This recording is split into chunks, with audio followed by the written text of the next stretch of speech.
예, 우리 국방부 장관님 이하 국정감사 준비하시느라고 고생 많이 하셨습니다. 또 뒤에 앉아 계시는 우리 각군 참모총장님도 국감 받으시느라고 수고 많이 하셨습니다.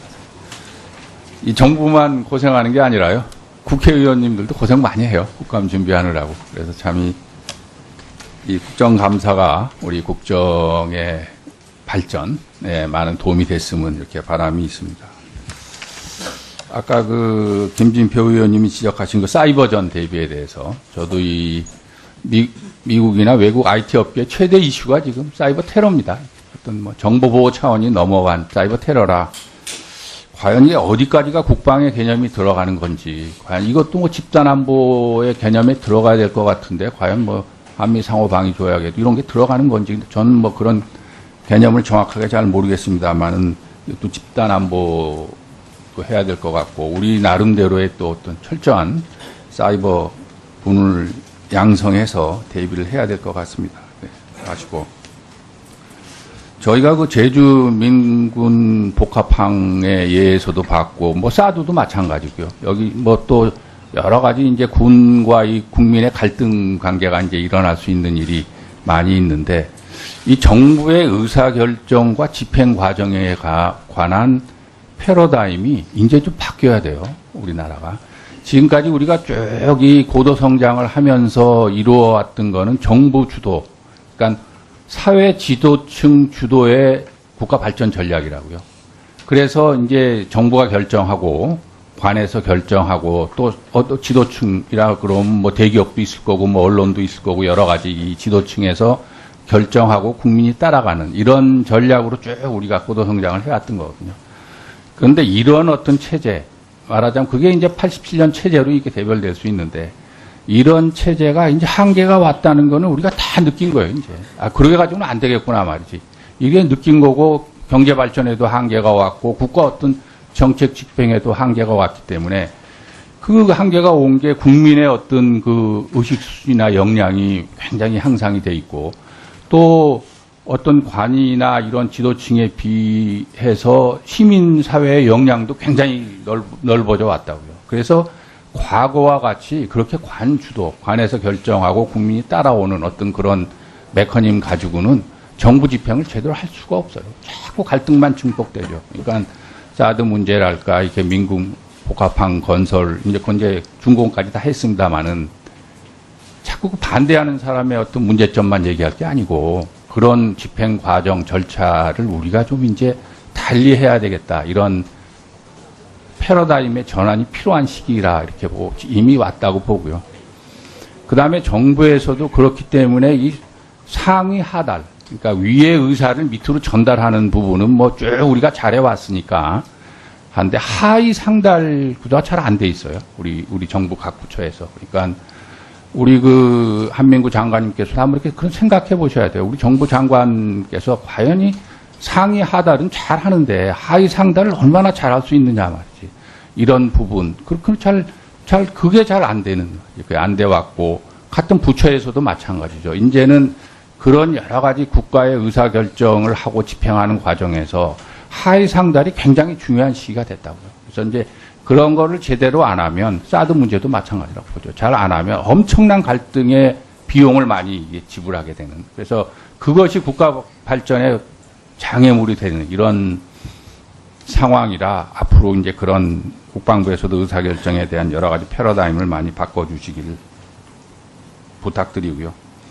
그 다음에 이제 국방개혁을 끊임없이 우리가 잘 추진을 해서, 그 앞으로 시대, 남북의 북한의 핵무장, 미사일 이런 문제를 대결하고, 또 한미 동맹을 굳건히 하고 하면서 국가 안보를 지키는데 절절을 기해야 되겠다, 이렇게 당부를 드리고 싶고, 그 국방개혁과 관련해서는 이제 여러 번 뭐 지적이 됐습니다만, 각 군의 그 종합 균형 편성, 각 군의 그 균형 발전과 합동성 및 통합 전력이 극대화될 수 있는 그런 어떤 균형 발전을 해야 되는데, 육군 편중 현상이 심하다, 이런 지적은 여러 번 됐었고요. 그 부분에 대해서 우리 장관님의 각오를 좀 듣고 싶습니다. 예, 각군 그 전체적으로 진 의원님께서 말씀하신 우리 이 소위 의사 결정의 패러다임이 바뀌어야 된다. 정부 차원에서 국방부 차원에서도 시민사회의 의견을 중시해야 된다. 저도 동의합니다.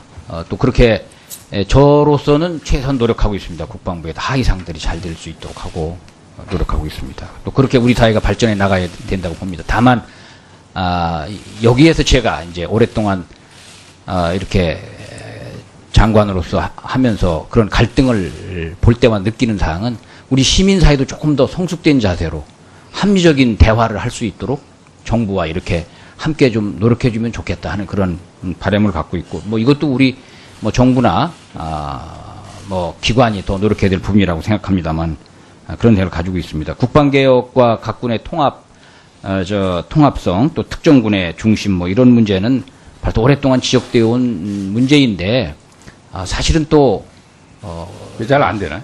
그렇지 않은 면도 있습니다, 의원님. 참, 이 사실이 그렇지 않은 면도 있는데, 이 뭐 예산 배분이라든지 이런 것도 길게 보면 어떤 군이 더 올라갈 때 있고 날아갈 때 있고 추세가 다 그렇습니다. 그래서 특히 이제 현대전으로 갈수록 해군군의 중요성이 뭐 증대되기 때문에 제가 여러 차례 말씀드렸습니다만 장관으로서 정말 해군군을 많이 들여다보게 되고 그렇게 하게 됩니다. 예. 앞으로도 더 노력을 하겠습니다. 제가 말씀드리는 거 다 이해하시니까 더 이상 뭐 말씀 안 드려도 알겠습니다만은 규정을 정했으면 규정은 좀 지켜야죠. 그리고 또 지키기 어려운 규정은 좀 바꾸든지 해야죠, 사실. 이게 규정에도 안 맞는 부분이 많거든요, 지금. 예, 그래서 그 규정을 최대한 뭐 지키려고 노력을 하고 있고요. 근접하게 지금 유지를 하고 있습니다. 예. 그리고 이제 우리가 이제 상비 병력 감축을 쭉 해야 되는 게 국방개혁 아닙니까, 지금?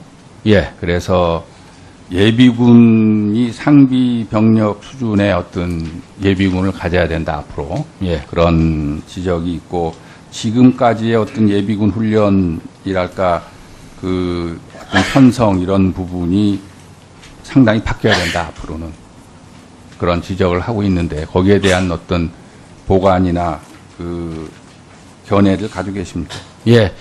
기본적으로 예비 전력의 강화 필요성에 대해서는 충분히 저희도 인식을 하고 있고 노력하고 있는데 거기에 들어가는 그 예산 배분이 적다 보니까 저희들이 생각하는 것만큼 빠른 진전을 못 보고 있는 것 또한 현실입니다. 저희들이 더 노력할 부분이고 그래서 이제 동원 전력 사령부를 육군에 만들어서 전체 예비 전력의 한 90% 이상이 육군 전력이기 때문에 그걸 통해서 예비 전력 강화를 위한 여러 가지 또 제안이 있습니다. 예비군 제도도 직접 동원 가능한 그런 예비군을 좀 소수 정예화해서 확대하는 방안 여러 가지 그런 좋은 의견들이 있기 때문에 동원전력 사령부 창설과 병행해서 그런 것들에 대해서 좀 더 깊은 관심을 갖고 발전시켜 나가도록 그렇게 하겠습니다. 예. 그리고 이제 그 많은 의원님들이 다 지적했고 하는 그 병영 문화 개선, 어떤 인권 문제랄까 그런 가혹행위를 없애는 병영 문화 개선이 우리 국방부나 그 각 군에서 참 많은 노력을 하고 계십니다만은 아직도 잘 안 되고 있다는 지적을 많이 받고 있고 또 실제로 안 되고 있는 것 같고 잘. 그런데 모든 개혁, 모든 뭐 발전을 다 해도 이 기본이란 게 있거든요. 이 기본이 안 돼 있으면 다른 건 아무리 해도 소용이 없는 부분이 있다고요. 근데 그게 이제 우리의 어떤 병영 문화 개선이 획기적으로 좀 이루어져야 되는 부분 같아요. 그래서 다른 거 뭐 아무리 잘해도 그것이 잘 안 되면 잘한다는 평가를 받을 수가 없고 군이 신뢰를 받을 수가 없는 부분인 것 같아요. 그래서 잘 노력은 하고 계시는 것 같습니다만은 특히 그 부분을 우리 한민구 장관님께서 계실 때 획기적인 좀 전환이 이루어졌으면 좋겠습니다. 예, 명심하고 앞으로 더 노력을 기울여 나가겠습니다. 예, 마치겠습니다. 네, 진영 의원님 수고하셨습니다. 다음은 존경하는 경대수 의원님 질의해 주시기 바랍니다. 장관님 수고 많으십니다. 지난 10월 10일 그 북한의 노동당 창건 기념일과 관련된 북의 동향이 의외로 그 당초 예상과는 달리 조용해서 국민들이 매우 그 궁금해하고 또 왜 그럴까 이렇게 여러 전화를 또 저한테 하는 분도 많아서 그 부분을 한번 질의를 하겠습니다. 지난해 당 창건 70주년에 10월 10일에 김정은이가 있는 가운데 신형 300mm 방사포 또 미국 서부까지 날릴 수 있다 이렇게 호언장담하던 개량형 대륙간 탄도미사일 KN-08 또 핵 배낭부대 뭐 이런 걸 등장해서 우리를 압박한 것 같은 사실이 있어요. 또 금년에도 노동당 창건인을 앞두고 신형 우주 로켓 발사 추진 신형 엔진이다 이러면서 그 성능 실험하는 모습을 김정은이 지켜보는 것을 대대적으로 보도하고 또 핵실험장인 그 풍계리 3번 경도에서는 핵실험을 할 듯한 모종의 움직임이 있다. 이런 그 보도도 있고 그랬는데 의외로 이 10월 10일 날 당초 예상과는 달리 조용하게 북한이 그냥 지나갔습니다. 그 분석에 따르면은 유엔 대북 제재 결의라든지 미국의 그 세컨더리 보이콧 제재 대상국과 거래하는 제3 그게 기업도 제재하는 거 그런 거 단행 가능성을 의식하고 일단 숨고르기를 하는 게 아니냐 뭐 이런 분석도 있고 또 미 대선이 10월 18일인데 그때 도발하기 위해서 일단 이번 10월 10일은 도발을 하지 않은 게 아니냐 이런 분석도 있습니다만 우선 당장은 우리 그 대한민국 삼면 바다에서 한미 합동으로 대규모 해상 합동 훈련을 한 부분에 관해서도 북한이 좀 의식한 게 아닌가 그래서 그 부분에 관해서 우리 이 대한민국 국군 여러분들의 그 노고에 대해서 감사의 말씀을 먼저 전합니다. 그럼에도 불구하고 김정은이가 이 10월 10일 노동당 창건일에 과거와는 달리 아예 모습을 안 나타냈거든요. 2014년 건강 이상설이 돌던 때에 딱 한 번 참배를 하지 않았는데 그때를 빼고는 금수산 태양궁전도 참배했는데 그것도 지금 보도가 안 되고 있고 또 노동당 창건 경축 기념 공연이랄까요? 거기에도 참석 여부가 지금 확인이 안 되고 있습니다. 국정원 쪽의 정보에 따르면은 김정은이가 2012년 집권했을 때는 90kg 정도의 그 몸무게였는데 지금은 뭐 폭식으로 130kg에 이른다. 이래서 성인병과 불면증에 시달리고 있다. 뭐 이런 또 분석도 있습니다. 그래서 이 김정은의 건강이 이상이 있어서 그런 건지 아니면은 또 최근에 그 북한의 주민들의 동요가 이제 계층의 동요를 뛰어넘어서 핵심 엘리트 계층까지 탈북으로 이어지고 이런 내부 불안이 계속 가속화되는 과정에 노선 토쟁이 심각하게 일어나서 일단 내부적 갈등을 수습하기 위해서 그런 게 아닌가 하는 또 의문이 들거든요. 김정은이가 여태까지 그 유엔의 동향이나 또 한미 동맹의 그와 같은 북한에 대한 발언이나 또 대비 태세를 겁먹고 좀 숨고르기를 한 흔적이 없는데 이번에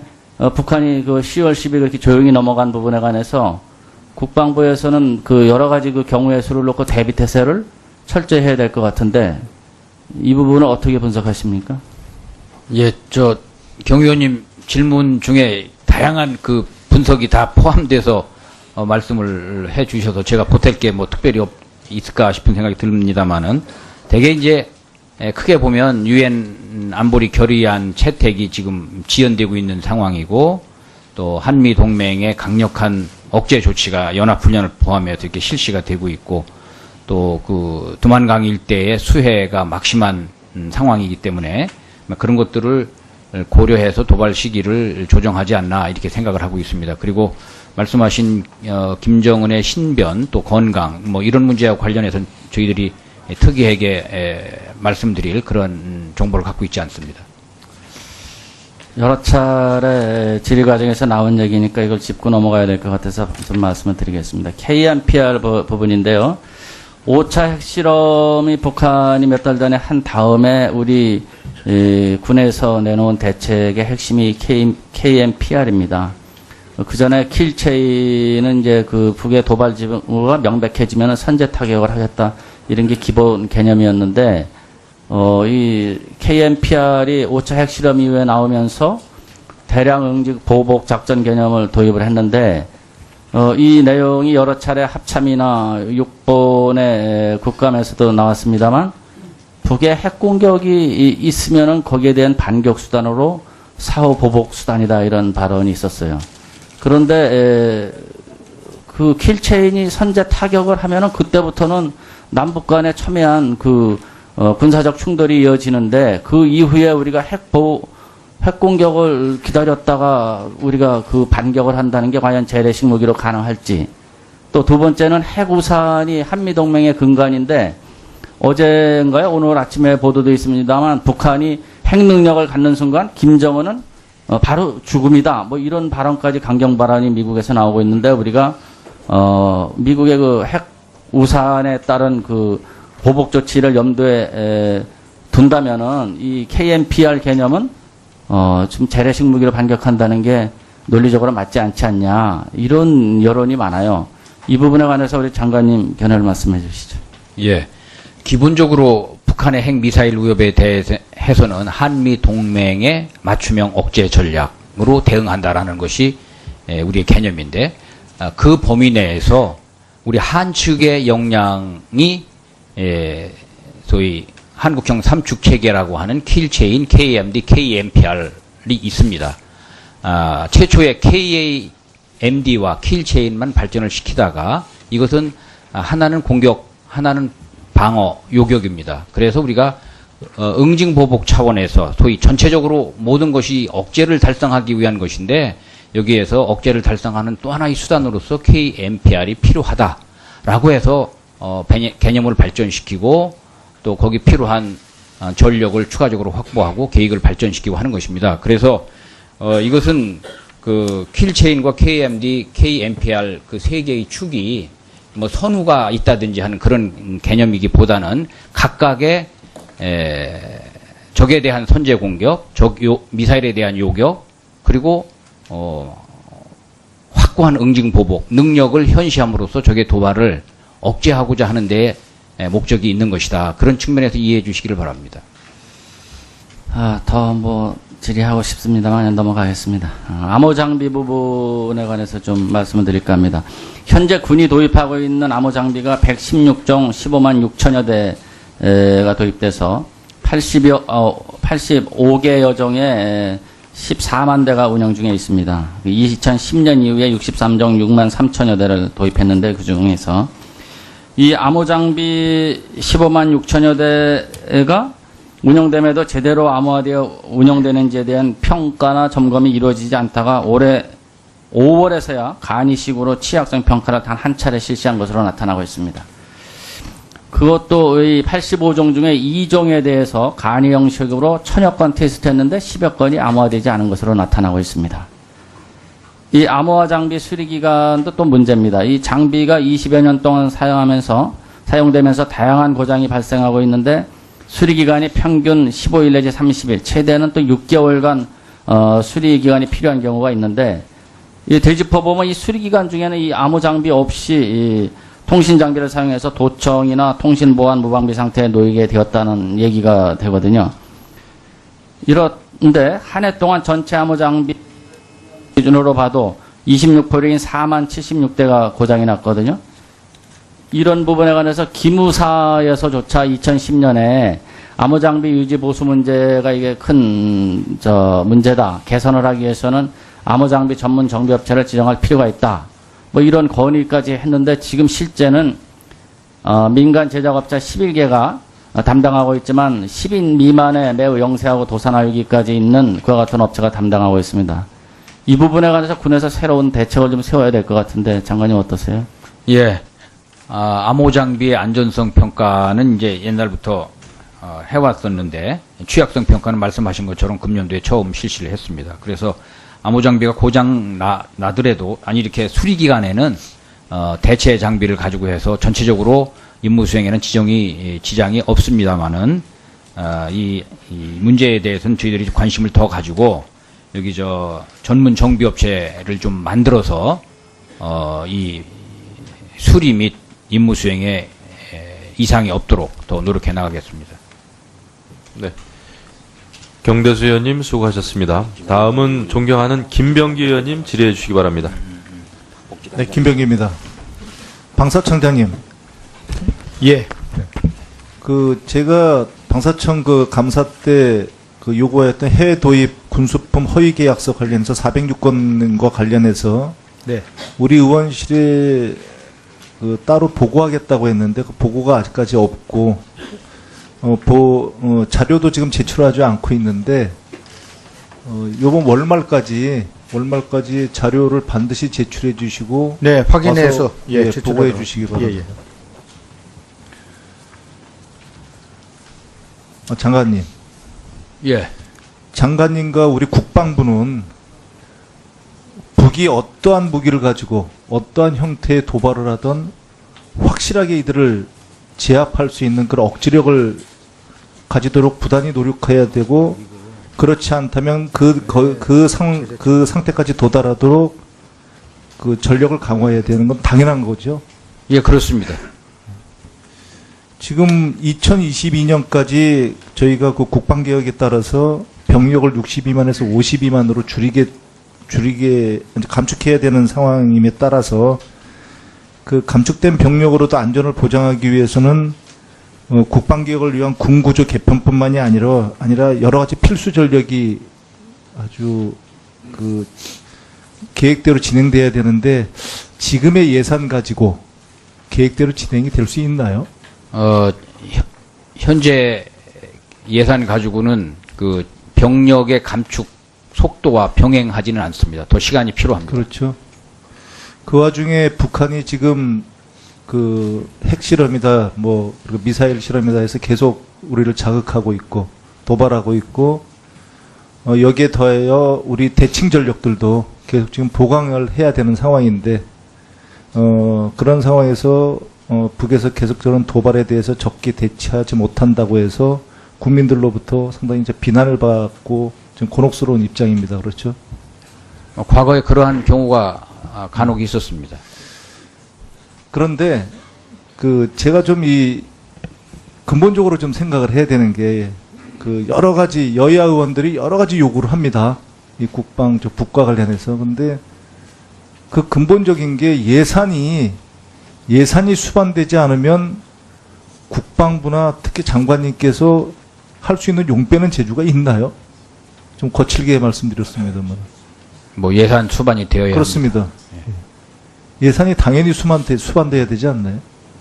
예, 그렇습니다. 그러면 지금 장관님께서 생각하시는 그리고 국방부에서 판단하시는 그 예산은 GDP 대비 얼마 정도라고 생각하십니까? 지금 한 2.4% 정도 저희들이 할당을 받고 있는데 한 3% 정도 돼야 된다고 저희들이 보고 있습니다. 최소한이죠. 예. 우리나라처럼 적이 대치하는 국가, 그럼 적이 상존하는 국가에서 3% 이하의 GDP 대비 3% 이하의 그 전력을 가지고 있는 나라가 혹시 생각나는 나라 있습니까? 대만 같이 그런 나라 빼고. 이제 이스라엘이나 네. 직접적으로 이제 우협하에 있는 나라가 대한민국이 거의 2개 나라 정도로 우리가 꼽을 수 있지 않나 생각합니다. 아니요, GDP 대비가 3% 이하로 유지하고 있는 나라가 있나요? 그러니까 우리보다 제가 위협이 찾아보니까- 적은 나라도 3% 이상 하는 나라가 많이 있습니다. 그렇죠. 이스라엘 같은 경우에 6.2%, 예, 6% 이상이. 요르단 4.2%, 러시아 4.1%, 미국 3.4% 이 정도 됩니다. 그것뿐만 아니고 국방비 증가율을 보니까 2.42%라고 하더라도 매년 안정적으로 국방비가 증가됐으면 모르겠는데 2003년 저희 2003년도부터 보니까 참여정부 때는 평균 8.8%가 그래도 증가가 됐어요. 근데 이명박 정부 때 5.2% 가량 증가되다가 이번 정부에 들어서는 4.2% 수준에 머물고 있습니다. 이런 수준을 가지고서야 지금 계획된 국방 개혁을 하기라는 건 좀 불가능하다고 보이는데 어떻습니까? 그래서 전력화 소요되는 기간을 뒤로 연장해서 프로그램을 잡고 있습니다. 제가 바로 말씀드리려는 것이 그것입니다. 기간을 연장하는 것도 중요하지만 사실은 이러한 이런 과제들을 해결하기 위해서 방위력 개선비에서 근본적으로 변화가 있어야 된다고 생각합니다. 그러니까 연구를 하시는 것도 중요하고 다 있지만 근본적으로 GDP 3%를 맞춰놓고 시작을 해야 된다고 생각을 해요. 그 GDP 3%에 맞춰놓지 않으면 아마 어떤 연구를 하고 어떤 그 기간을 연장하더라도 뭐 뒷땅에 있는 거 뽑아다가 뒷돌 뽑아다 앞에 쓰고 이렇게 뭐 돌려막기 하는데 급급할 겁니다. 군이 그리고 장관님께서 저는 국회에다 대고 하실 일이 그거라고 생각을 해요. 어떻게 보면 당당하게 오셔서 우리 이런 사정에 따르면 GDP 3%가 반드시 필요하다. 여기에서 안정적으로 매년 국방비 증가율이 있어야 적을 막을 수 있다. 그 이후에 물론 국방비 낭비에 대해서 많은 얘기가 있습니다만 사실은 국방이라는 것 자체가 뭐 말씀드리기 좀 거칠지만은 소비재이기 때문에 낭비적 요소가 있을 수밖에 없어요. 그 낭비적 요소는 경영학적 기법으로 따로 연구를 해서 하는 것이고 그와 변론으로 적어도 GDP 대비 3%가 되지 않으면 이 국방을 안정적으로 우리가 국가의 안보에 안정을 유지할 수 없다는 걸 강력하게 얘기를 하셔야 됩니다.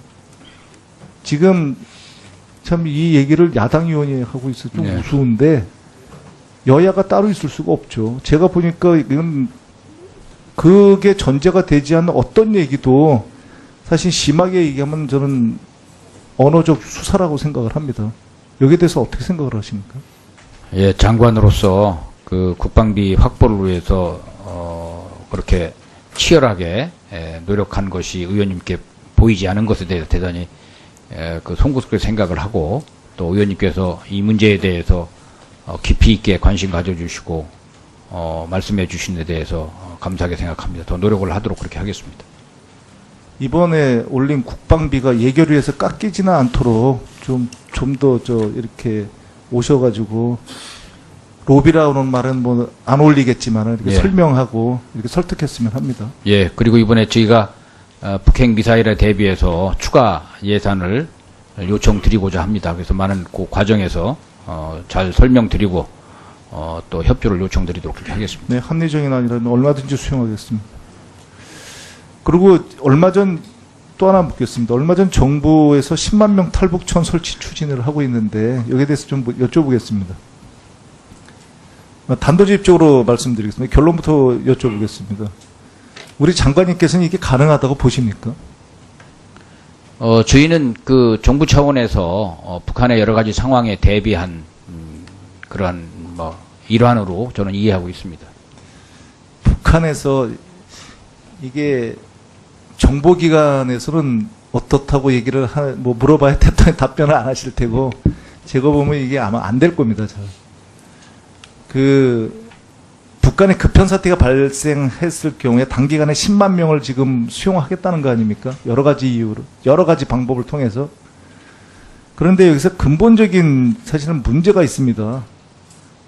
장관님께서도 잘 아시겠지만 북한 정권은 예측을 하기가 쉽지 않은 집단입니다. 그죠? 근데 저희 정부가 추진하고 있는 북한 주민의 탈북 유도 정책에 오히려 공격적으로 대응해서 뭐 저는 제가 이 말씀을 드린 건 10만 명을 수용하겠다는 게 저는 불가능한 그런 아주 바람직하지 않은 정책이라는 거에 전제하에서 이 거꾸로 말씀을 드리면 휴전선을 통해서 북한이 10만 명을 내려보냈다. 그럼 우리 군에서 대처할 방법이 있습니까? 군도 여러 가지 상황에 대비한 그러한 우발 계획들을 가지고는 있습니다. 아니 우발 계획이 안 된다니까요. 제가 보면 10만 명이 내려왔습니다. 그럼 10만 명을 갖다 수용을 해야 되는데 수용한 다음에 그분들이 정말 탈북자인지 뭐 가려내는 것도 그렇지만 그분들을 사회로 언젠가는 보내야 되거든요. 10만 명을. 그것도 문제지만 북한이 우리가 예상하는 게 10만이니까 10만 명만 내려보냈다 이렇게 생각하지 마시고 그러면 극단적으로 말씀드려서 50만이나 100만을 예. 내려보내면 예. 그게 대응이 가능하겠습니까? 그러니까 정부로서는 다양한 상황에 대비해서 네. 계획을 발전시켜야 되고 뭐 그러한 계획의 일환으로서 그러한 얘기들이 나온 것으로 저는 그렇게 이해하고 있습니다. 정치적인 표현이나 뭐 충분히 정치적인 이런 언어로는 가능할 것 같아요. 그런데 우리 국방에서는 적어도 그게 실질적으로 그렇게 됐을 때 어떻게 되냐 이런 거에 대해 사실대로 보고를 드려야 될 거라고 생각합니다. 예. 예, 우리 국방부 장관님 이하 국정감사 준비하시느라고 고생 많이 하셨습니다. 또 뒤에 앉아 계시는 우리 각군 참모총장님도 국감 받으시느라고 수고 많이 하셨습니다. 이 정부만 고생하는 게 아니라요. 국회의원님들도 고생 많이 해요. 국감 준비하느라고. 그래서 참 이 국정감사가 우리 국정의 발전에 많은 도움이 됐으면 이렇게 바람이 있습니다. 아까 그 김진표 의원님이 지적하신 그 사이버전 대비에 대해서 저도 이 미국이나 외국 IT 업계 최대 이슈가 지금 사이버 테러입니다. 어떤 뭐 정보 보호 차원이 넘어간 사이버 테러라. 과연 이게 어디까지가 국방의 개념이 들어가는 건지, 과연 이것도 뭐 집단 안보의 개념에 들어가야 될 것 같은데, 과연 뭐 한미 상호 방위 조약에도 이런 게 들어가는 건지, 저는 뭐 그런 개념을 정확하게 잘 모르겠습니다만은 또 집단 안보 해야 될 것 같고, 우리 나름대로의 또 어떤 철저한 사이버 군을 양성해서 대비를 해야 될 것 같습니다. 네, 아시고. 저희가 그 제주 민군 복합항의 예에서도 봤고, 뭐 사드도 마찬가지고요. 여기 뭐 또 여러 가지 이제 군과 이 국민의 갈등 관계가 이제 일어날 수 있는 일이 많이 있는데, 이 정부의 의사결정과 집행 과정에 관한 패러다임이 이제 좀 바뀌어야 돼요. 우리나라가. 지금까지 우리가 쭉 이 고도 성장을 하면서 이루어왔던 거는 정부 주도, 그러니까 사회 지도층 주도의 국가 발전 전략이라고요. 그래서 이제 정부가 결정하고 관에서 결정하고 또 지도층이라 그러면 뭐 대기업도 있을 거고 뭐 언론도 있을 거고 여러 가지 이 지도층에서 결정하고 국민이 따라가는 이런 전략으로 쭉 많이 이게 지불하게 되는. 그래서 그것이 국가 발전에 장애물이 되는 이런 상황이라 앞으로 이제 그런 국방부에서도 의사결정에 대한 여러 가지 패러다임을 많이 바꿔주시기를 부탁드리고요.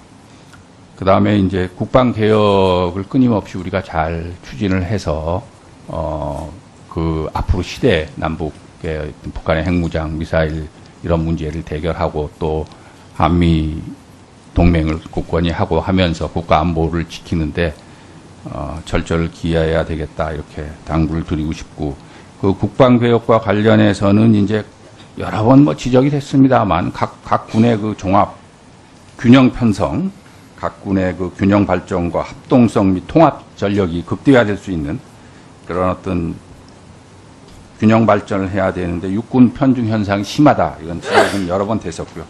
그 부분에 대해서 우리 장관님의 각오를 좀 듣고 싶습니다.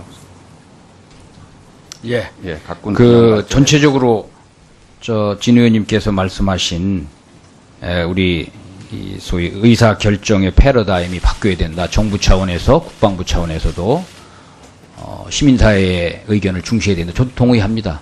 또 그렇게 저로서는 최선 노력하고 있습니다. 국방부에 하위상들이 잘 될 수 있도록 하고 노력하고 있습니다. 또 그렇게 우리 사회가 발전해 나가야 된다고 봅니다. 다만 여기에서 제가 이제 오랫동안 이렇게 장관으로서 하면서 그런 갈등을 볼 때만 느끼는 사항은 우리 시민사회도 조금 더 성숙된 자세로 합리적인 대화를 할 수 있도록 정부와 이렇게 함께 좀 노력해주면 좋겠다 하는 그런 바람을 갖고 있고, 뭐 이것도 우리 뭐 정부나 뭐 기관이 더 노력해야 될 부분이라고 생각합니다만 그런 생각을 가지고 있습니다. 국방개혁과 각군의 통합성 또 특정군의 중심 뭐 이런 문제는 벌써 오랫동안 지적되어 온 문제인데 사실은 또 잘 안 되나요? 그렇지 않은 면도 있습니다, 의원님. 참, 이 사실이 그렇지 않은 면도 있는데, 이 뭐 예산 배분이라든지 이런 것도 길게 보면 어떤 군이 더 올라갈 때 있고 날아갈 때 있고 추세가 다 그렇습니다. 그래서 특히 이제 현대전으로 갈수록 해군군의 중요성이 뭐 증대되기 때문에 제가 여러 차례 말씀드렸습니다만 장관으로서 정말 해군군을 많이 들여다보게 되고 그렇게 하게 됩니다. 예. 앞으로도 더 노력을 하겠습니다. 제가 말씀드리는 거 다 이해하시니까 더 이상 뭐 말씀 안 드려도 알겠습니다만은 규정을 정했으면 규정은 좀 지켜야죠. 그리고 지키기 어려운 규정은 좀 바꾸든지 해야죠, 사실. 이게 규정에도 안 맞는 부분이 많거든요, 지금. 예, 그래서 그 규정을 최대한 뭐 지키려고 노력을 하고 있고요. 근접하게 지금 유지를 하고 있습니다. 예. 그리고 이제 우리가 이제 상비 병력 감축을 쭉 해야 되는 게 국방개혁 아닙니까, 지금? 예. 그래서 예비군이 상비 병력 수준의 어떤 예비군을 가져야 된다, 앞으로. 예. 그런 지적이 있고, 지금까지의 어떤 예비군 훈련이랄까, 그, 어떤 편성 이런 부분이 상당히 바뀌어야 된다, 앞으로는. 그런 지적을 하고 있는데, 거기에 대한 어떤 보관이나 그, 견해를 가지고 계십니까? 예. 기본적으로 예비 전력의 강화 필요성에 대해서는 충분히 저희도 인식을 하고 있고 노력하고 있는데 거기에 들어가는 그 예산 배분이 적다 보니까 저희들이 생각하는 것만큼 빠른 진전을 못 보고 있는 것 또한 현실입니다. 저희들이 더 노력할 부분이고 그래서 이제 동원 전력 사령부를 육군에 만들어서 전체 예비 전력의 한 90% 이상이 육군 전력이기 때문에 그걸 통해서 예비 전력 강화를 위한 여러 가지 또 제안이 있습니다. 예비군 제도도 직접 동원 가능한 그런 예비군을 좀 소수 정예화해서 확대하는 방안 여러 가지 그런 좋은 의견들이 있기 때문에 동원전력 사령부 창설과 병행해서 그런 것들에 대해서 좀 더 깊은 관심을 갖고 발전시켜 나가도록 그렇게 하겠습니다. 예. 그리고 이제 그 많은 의원님들이 다 지적했고 하는 그 병역 문화 개선, 어떤 인권 문제랄까 그런 가혹행위를 없애는 병역 문화 개선이 우리 국방부나 그 각 군에서 참 많은 노력을 하고 계십니다만은 아직도 잘 안 되고 있다는 지적을 많이 받고 있고 또 실제로 안 되고 있는 것 같고 잘. 그런데 모든 개혁, 모든 뭐 발전을 다 해도 이 기본이란 게 있거든요. 이 기본이 안 돼 있으면 다른 건 아무리 해도 소용이 없는 부분이 있다고요. 근데 그게 이제 우리의 어떤 병역 문화 개선이 획기적으로 좀 이루어져야 되는 부분 같아요. 그래서 다른 거 뭐 아무리 잘해도 그것이 잘 안 되면 잘한다는 평가를 받을 수가 없고 군이 신뢰를 받을 수가 없는 부분인 것 같아요. 그래서 잘 노력은 하고 계시는 것 같습니다만은 특히 그 부분을 우리 한민구 장관님께서 계실 때 획기적인 좀 전환이 이루어졌으면 좋겠습니다. 예. 명심하고 앞으로 더 노력을 기울여 나가겠습니다. 예, 마치겠습니다. 네, 진영 의원님 수고하셨습니다. 다음은 존경하는 경대수 의원님 질의해 주시기 바랍니다. 장관님 수고 많으십니다. 지난 10월 10일 우리가 고도 성장을 해왔던 거거든요. 그런데 이런 어떤 체제, 말하자면 그게 이제 87년 체제로 이렇게 대별될 수 있는데 이런 체제가 이제 한계가 왔다는 거는 우리가 다 느낀 거예요, 이제. 아, 그러게 가지고는 안 되겠구나 말이지. 이게 느낀 거고 경제 발전에도 한계가 왔고 국가 어떤 정책 집행에도 한계가 왔기 때문에 그 한계가 온 게 국민의 어떤 그 의식 수준이나 역량이 굉장히 향상이 돼 있고 또 어떤 관이나 이런 지도층에 비해서 시민사회의 역량도 굉장히 넓어져 왔다고요. 그래서 과거와 같이 그렇게 관 주도, 관에서 결정하고 국민이 따라오는 어떤 그런 메커니즘 가지고는 정부 집행을 제대로 할 수가 없어요. 자꾸 갈등만 증폭되죠. 그러니까 사드 문제랄까, 이렇게 민군 복합항 건설, 이제 건재 준공까지 다 했습니다만은 자꾸 그 반대하는 사람의 어떤 문제점만 얘기할 게 아니고 그런 집행 과정 절차를 우리가 좀 이제 달리해야 되겠다. 이런 패러다임의 전환이 필요한 시기라 이렇게 보고 이미 왔다고 보고요. 그 다음에 정부에서도 그렇기 때문에 이 상위 하달, 그러니까 위의 의사를 밑으로 전달하는 부분은 뭐 쭉 우리가 잘해왔으니까 한데 하위 상달 구조가 잘 안 돼 있어요. 우리 정부 각 부처에서. 그러니까 우리 그 한민구 장관님께서 한번 이렇게 그런 생각해 보셔야 돼요. 우리 정부 장관께서 과연 이 상위 하달은 잘 하는데 하위 상달을 얼마나 잘할 수 있느냐 말이지. 이런 부분. 그렇게 그게 잘 안 되는, 안 돼 왔고, 같은 부처에서도 마찬가지죠. 이제는 그런 여러 가지 국가의 의사결정을 하고 집행하는 과정에서 하위 상달이 굉장히 중요한 시기가 됐다고요. 그래서 이제 그런 거를 제대로 안 하면 사드 문제도 마찬가지라고 보죠. 잘 안 하면 엄청난 갈등의 비용을